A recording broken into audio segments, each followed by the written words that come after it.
This might be the boss fight, so just be careful. And the hunter is the high crit damage, stuff like that, buffing your team. Definitely the Nightweaver, yeah. Boss fight. Oh, yes. Boss fight.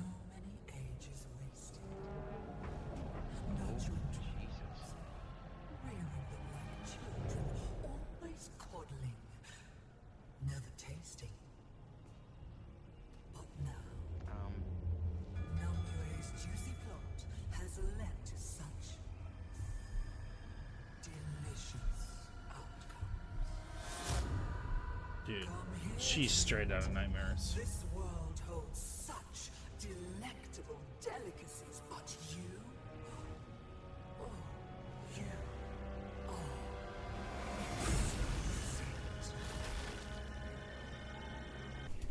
Hello everyone and welcome to another Remnant II guide video. In today's video we're going to be talking about the Nightweaver world boss fight inside of Losmn. For many of us, this is the first world boss that we face, and boy, can she be a doozy to try to overcome for your first experience. So today we're going to be talking about all the tips and tricks that we learned through our playthrough and how you can try to best defeat her. So my first tip would be to keep your distance. She has a number of different attacks and can be very unpredictable at times, even though, just like you just see, even though you are keeping your distance, she can still get you. She kind of has to assume, and then she goes up in the air and she slams down. And it's very, if you get hit by the first one, it's very hard to dodge the second one. So I think keeping your distance allows you to try to anticipate which attack she's doing to you and try to combat it effectively.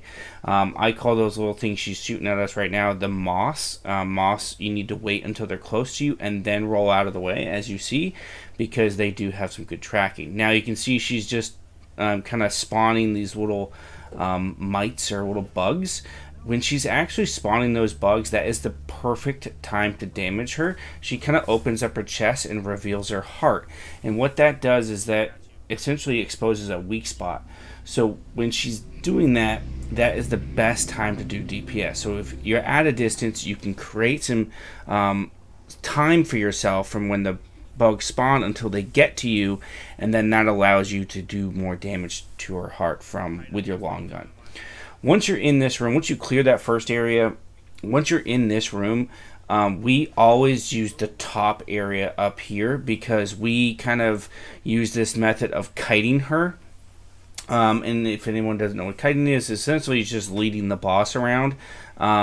Because we were a 2, I would always, whoever had aggro from her or whoever had her attention would just start running away, and the other would be doing damage.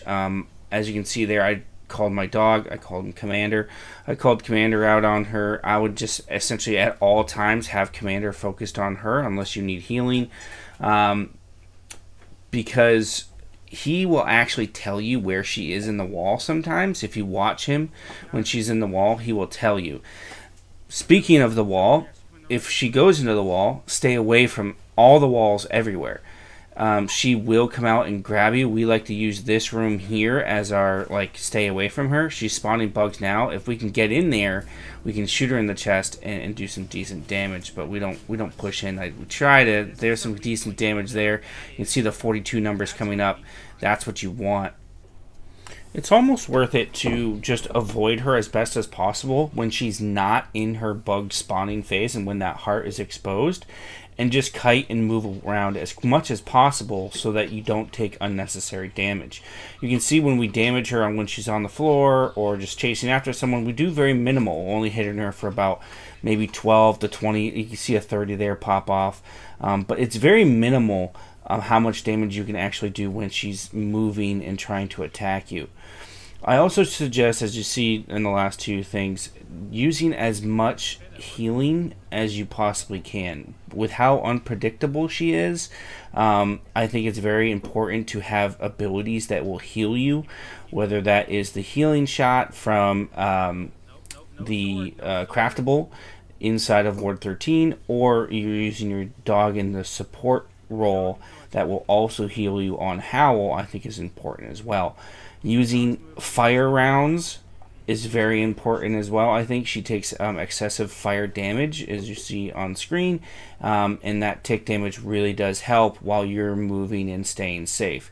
Anything you can do to apply any kind of damage away from her is very, very helpful. You're going to see on screen now, we're coming to the end, but we're going to see on screen now where she's going to take 40, 60, she takes a much more damage inside of that spawning phase, where she is very vulnerable. You can also get a alternative ending or kill inside of here if you destroy her heart while she's in that phase, so that's kind of cool as well.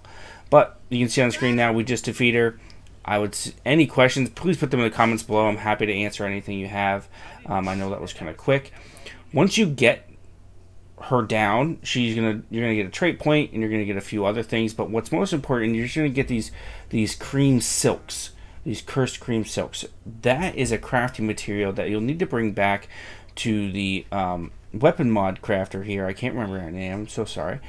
But you're going to see once you interact with her, she's going to allow you to craft the Nightfall weapon. I've been using this weapon since unlocking it in our playthrough.